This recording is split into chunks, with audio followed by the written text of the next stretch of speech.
Hello, good morning, सुप्रभात मेरे प्यारे बच्चों। जीएस सक्सेस पॉइंट में आपका स्वागत है। आज हम लोग समास के बारे में कुछ प्रश्नों को सॉल्व करेंगे। जैसा कि समास हम आपको पहले ही पढ़ा चुके हैं, तो इसके प्रश्नोत्तरी बाकी थे, तो हम सोचें कि करा ही देते हैं। पहला क्वेश्चन देखिए।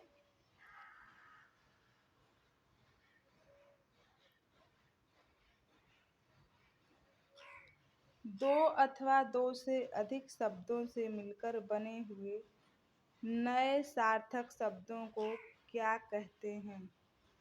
दो अथवा दो से अधिक शब्दों से मिलकर बने हुए नए सार्थक शब्दों को क्या कहते हैं? हम आपको बहुत अच्छे से समझाकर बताए थे कि जब दो या दो से अधिक शब्द मिलकर नए सार्थक शब्द बनते हैं तो उसे समास कहते हैं। यहीं पर एक बात और ध्यान रखिएगा, जब दो या दो से अधिक शब्द मिलते हैं तो समास बनता है।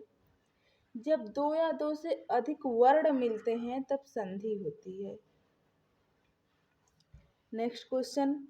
जिस सामासिक पद में प्रथम पद अव्यय हो, परिणाम स्वरूप पूर्ण पद अव्यय बन जाता है, उसमें समास होता है। पहला पद अव्यय हो और जब उसका समास विग्रह हो तो पूरे पद अव्यय बन जाते हैं।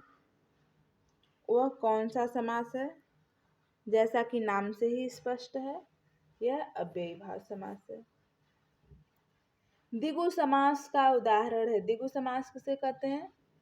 द्विगु समास के पहले शब्द कैसे होते हैं? संख्यावाची। तो देखिए, इनमें से कौन से शब्द संख्यावाची हैं? राजा, पित, त्रिभुज। तो त्रि मतलब तीन, तो यह तीन क्या है? हमारा संख्यावाची है। इसीलिए त्रिभुवन में कौन सा समास होगा? द्विगु समास। Next question.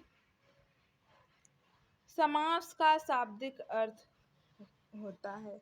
समास का शाब्दिक अर्थ संक्षेप होता है, संक्षेप या छोटा रूप। Next question. अधिकरण तत्पुरुष में पहला पद प्रधान होता है, दूसरा पद प्रधान होता है, या दोनों पद प्रधान होते हैं, या प्रथम एवं तृतीय पद प्रधान होता है?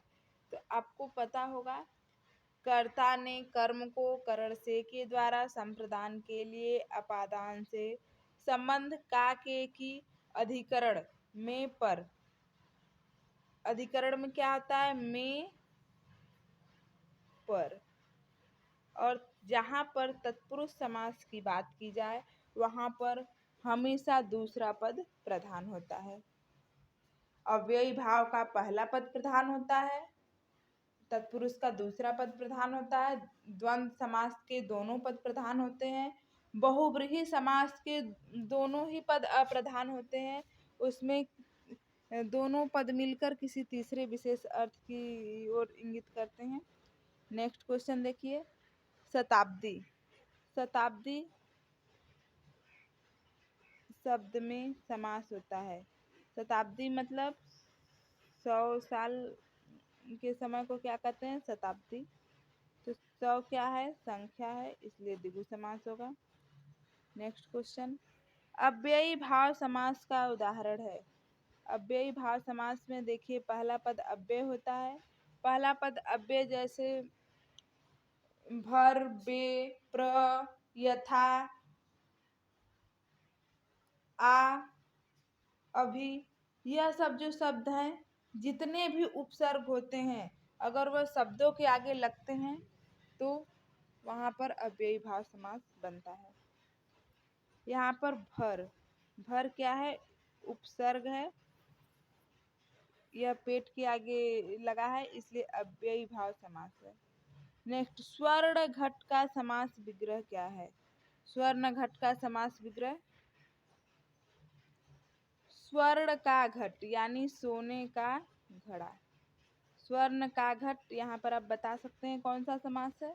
कर्ता ने कर्म को करण से के द्वारा संप्रदान के लिए अपादान से संबंध का के की मतलब संबंध तत्पुरुष है। कौन सा समास है? संबंध तत्पुरुष समास। संबंध तत्पुरुष समास।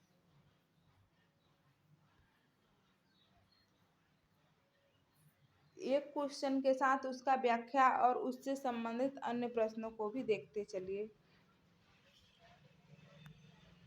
आगे देखिए, निम्न में से कर्मधारय समास किसमें है? कर्मधारय में जिसमें विशेषता वाले शब्द होते हैं, जैसे नीलोत्पलम। नीलोत्पलम मतलब नीला कमल। कमल की विशेषता कौन बता रहा है? नीला। तो नीलोत्पलम में कर्मधारय समास है। नेक्स्ट देखिए, निम्न में से किस शब्द में समास व संधि दोनों है?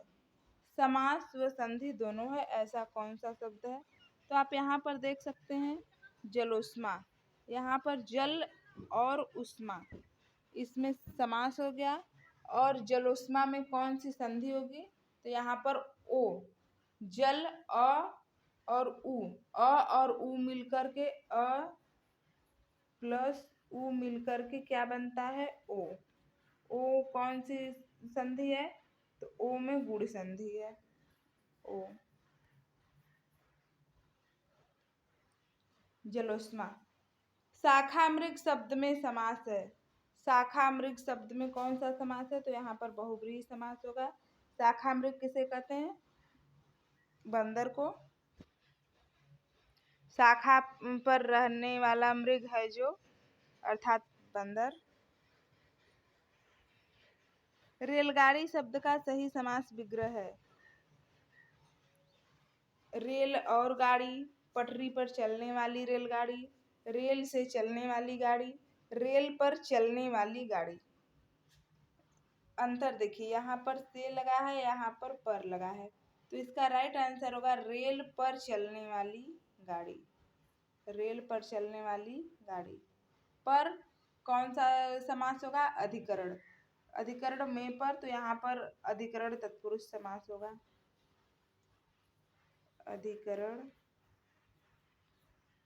तत्पुरुष।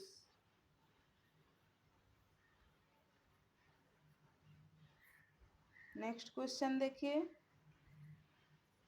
निम्नांकित में कौन सा पद अव्ययी भाव समास है? कौन सा पद अव्ययी भाव समास है? आप तुरंत बता सकते हैं। देखिए किन किन शब्दों में अव्यय लगा है। कुमारी, आचार कुशल। प्रति, प्रति क्या है? उपसर्ग है। और उपसर्ग लगे शब्दों में अव्ययी भाव समास होता है। गृह आगत मतलब गृह को, आया हुआ गृहागत को, तो यह तत्पुरुष समास हो जाएगा। यथा विधि का सही समास कौन सा है? यथा क्या है? अव्यय है। तो कौन सा समास होगा? अव्ययी भाव समास। नेक्स्ट क्वेश्चन, पर्णकुटी में कौन सा समास है? पर्णकुटी में कौन सा समास है? पर्णकुटी यानी पत्ते की कुटी। पत्ते की कुटी की किसमें आता है? का के की। संबंध तत्पुरुष समास। कौन सा समास? संबंध तत्पुरुष समास। चतुर्भुज, चतुर्भुज में कौन सा समास है? चतुर्भुज, चार भुज हैं जिसके, अर्थात ब्रह्मा। चार भुज हैं जिसके, अर्थात ब्रह्मा। निम्न में द्वंद्व समास कौन सा है? द्वंद्व समास आज कल, आज और कल। और रातों रात में कौन सा समास होगा? अव्ययी भाव समास। दिन दिन में कौन सा समास होगा? इसमें भी अव्ययी भाव समास। वीर पुरुष में तत्पुरुष समास। तो यहाँ पर अव्ययी भाव समास होगा, जैसा कि हम आपको बताए थे। एक ही शब्द जब दो बार रिपीट हो तब वहाँ अव्ययी भाव समास होता है। और विलोम हो या फिर दोनों पद समान हो तो वहाँ द्वंद्व समास होता है, जैसे आज और कल, दिन और रात, माता और पिता, दाल और भात। तो इस प्रकार के शब्दों में द्वंद्व समास होता है। रातों रात, दिन दिन, क्षण क्षण, ऐसे शब्दों में जब एक ही शब्द बार बार रिवाइज हो तो वहां पर अव्ययी भाव समास होता है। नेक्स्ट क्वेश्चन देखिए, मतदाता शब्द में समास है। मतदाता मत को देने वाला, को किस में आता है? कर्ता ने कर्म को, तो कर्म तत्पुरुष समास है यहाँ पर। नरेश, नरों का ईश, जल्दी आंसर दीजिए। नरों का ईश कौन सा चिन्ह लगा है? का में कौन सा समास होता है? संबंध तत्पुरुष समास। काके की, संबंध काके की, संबंध तत्पुरुष समास, संबंध तत्पुरुष समास।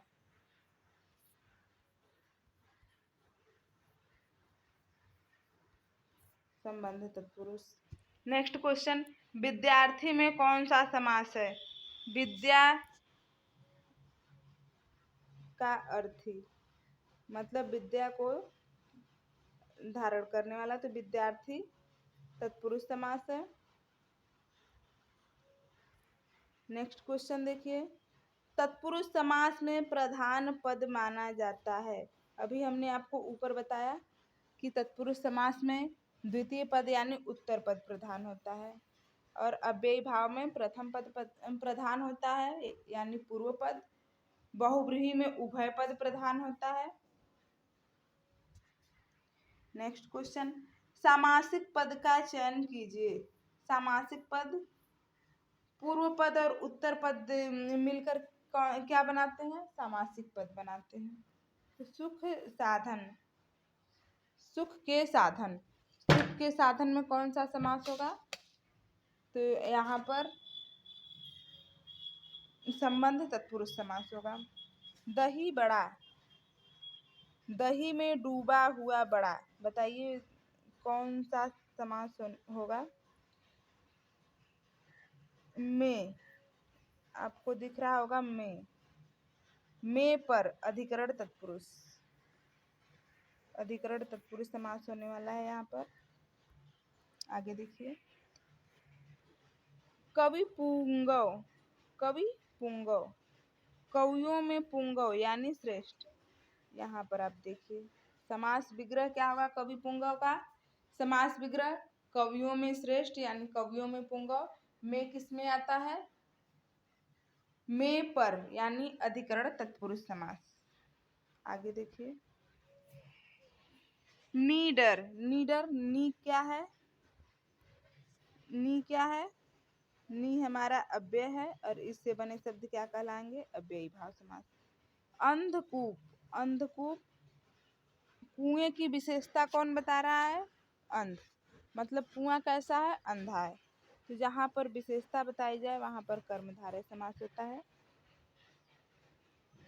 अगला क्वेश्चन, यथा संभव, तुरंत आंसर दीजिए। यथा, यथा क्या है? अव्ययी भाव, तो इससे बने शब्द क्या होंगे? अव्ययी भाव समास कहलाएंगे। जो पूर्व में न हुआ हो, जो पूर्व में न हुआ हो उसे क्या कहते हैं? अभूतपूर्व। यह है समास और यह है इसका विग्रह।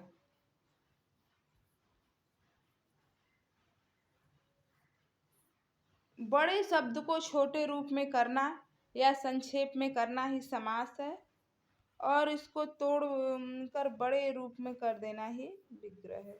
विग्रह मतलब बड़ा रूप और समास मतलब छोटा रूप, ध्यान दीजिएगा। धीरे धीरे, अभी आपको हमने बताया कि जब एक ही शब्द दो बार रिपीट कर जाए, जैसे दिन दिन, रात रात, क्षण क्षण, तो धीरे धीरे, ऐसे शब्दों में अव्ययी भाव समास होता है। नवरत्न में कौन सा समास है? नौ, नौ क्या है? संख्या है। संख्यावाची शब्दों में कौन सा समास होता है? द्विगु समास। आप बहुत आसानी से समझ सकते हैं, समास बहुत इजी टॉपिक है, बस समझने का अंतर है। अगर आप समझ गए तो समास कुछ भी नहीं है। शताब्दी, क्वेश्चन रिपीट है। शताब्दी, 100 ईयर्स। द्विगु समास संख्यावाची शब्दों में द्विगु समास होता है। आगे बढ़िए। भाई बहन, भाई बहन यहाँ पर आप देख सकते हैं भाई और बहन, जहाँ बीच में योजक चिन्ह लगा हो और का प्रयोग होता हो वहां पर द्वंद्व समास होता है, जिसमें दोनों पद प्रधान होते हैं। जैसे भाई भी प्रधान है, बहन भी प्रधान है, तो यहाँ पर भाई बहन में द्वंद्व समास होगा। इसी तरह माता पिता, माता और पिता, आज और कल, आजकल, दिन रात, दिन और रात। तो द्वंद्व समास के शब्दों के बीच में योजक चिन्ह लगा होता है और उसका विग्रह करने पर और या का अर्थ निकलता है। द्विगु समास का समासिक पद विग्रह है। द्विगु समास का समासिक पद विग्रह क्या है? दो गायों का समाहार। द्विगु का समासिक पद विग्रह क्या है? दो गायों का समाहार। वनवासी, वनवासी, वन के वासी, के किसमें आता है? संबंध तत्पुरुष, संबंध तत्पुरुष, यानी वन में रहने वाले, वन में निवास करने वाले। गुरुमुखी पद में समास होगा। गुरुमुखी पद में कौन सा समास है? तो यहाँ पर तत्पुरुष समास होगा। मनोज शब्द में समास है। मनोज कामरूप को कहते हैं, तो इसमें बहुव्रीहि समास है। एक दंत पद का समास विग्रह है। एक है दांत जिसका, एक दांत किसके हैं? अर्थात गणेश। यह कौन सा समास है? बहुव्रीहि समास है। बहुव्रीहि समास।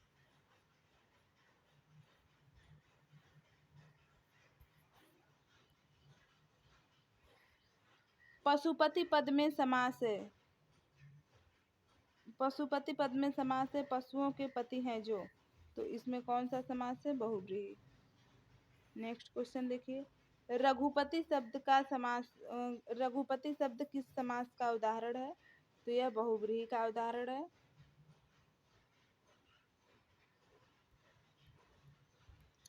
रघुपति किसे कहते हैं? विष्णु को, अर्थात राम को। अन्य पद प्रधान होता है। अभी हमने आपको बताया कि बहुव्रीहि में दोनों पद अप्रधान होते हैं, इसमें अन्य पद प्रधान होता है क्योंकि दोनों पद मिलकर किसी तीसरे अर्थ की ओर इंगित करते हैं, तो यह बहुव्रीहि समास है।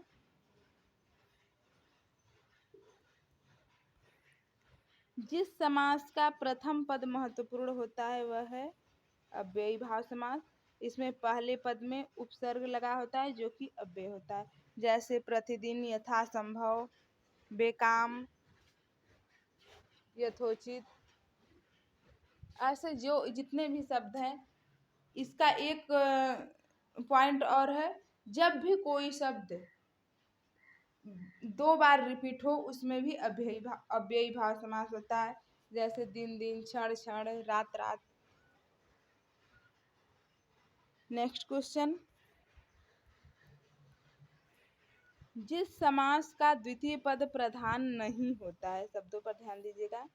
जिस समास का द्वितीय पद प्रधान नहीं होता है वह क्या? देखिए क्वेश्चन घुमाकर कैसे पूछ रहा है आपको फंसाने के लिए।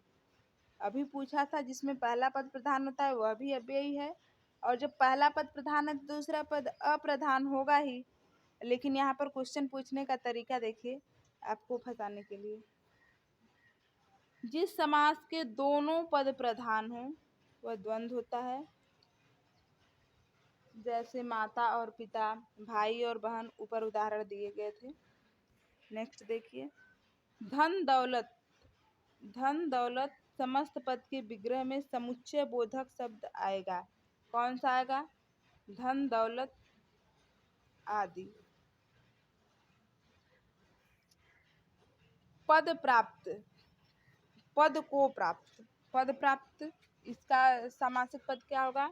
पद को प्राप्त, पद को प्राप्त। आप तुरंत बताइए कि इसमें कौन सा समास होने वाला है? को। कर्ता ने कर्म को कर्म तत्पुरुष। Next question.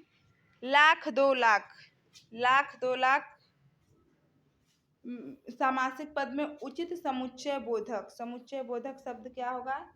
या लाख या 2 लाख, लाख या 2 लाख। दीर्घ आयु, आयु कैसी होनी चाहिए? दीर्घ यानी लंबी। तो यहाँ पर विशेषता बताई जा रही है आयु की, तो कर्मधारय समास होगा। नेक्स्ट क्वेश्चन, परमाणु समस्त पद का उदाहरण है। परमाणु जो है किसका उदाहरण है? परमाणु, परमाणु का संधि विच्छेद आप लोग पहले कर लीजिए। परम अणु, अणु से भी जो छोटे हों उसे क्या कहते हैं? परमाणु। तो अणुओं की विशेषता बतलाई जा रही है, इसलिए यहाँ पर कर्मधारय समास होगा। महासागर, महान है जो सागर, इसी तरह इस परमाणु का परम है जो अणु, यानी सबसे छोटे अणु को क्या कहते हैं? परमाणु। तो महान है जो सागर उसे क्या कहते हैं? महासागर। यहाँ पर आप बता सकते हैं कौन सा समास है? तो यहाँ पर भी कर्मधारय समास है, क्योंकि सागर की विशेषता बतलाई जा रही है। कर्मधारय समास। नेक्स्ट क्वेश्चन, शरणागत शब्द उदाहरण है। शरण को आया हुआ, शरणागत का समासिक पद क्या होगा? शरण को आया हुआ, शरण को आया हुआ। तो आप बताइए, तुरंत पहचान कर बताइए कि कौन सा समास होने वाला है। शरण को आया हुआ अर्थात को मतलब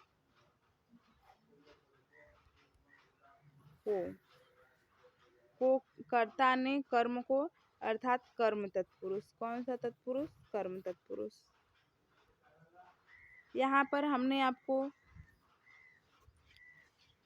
समास के से संबंधित महत्वपूर्ण प्रश्नोत्तरी में 50 प्रश्न कंप्लीट करवा दिए हैं। आप इनको पढ़ लीजिएगा, रिवाइज कर लीजिएगा। इससे बाहर एग्जाम में एक भी प्रश्न नहीं जाते, यही आप लोगों के एग्जाम के लिए बहुत महत्वपूर्ण है।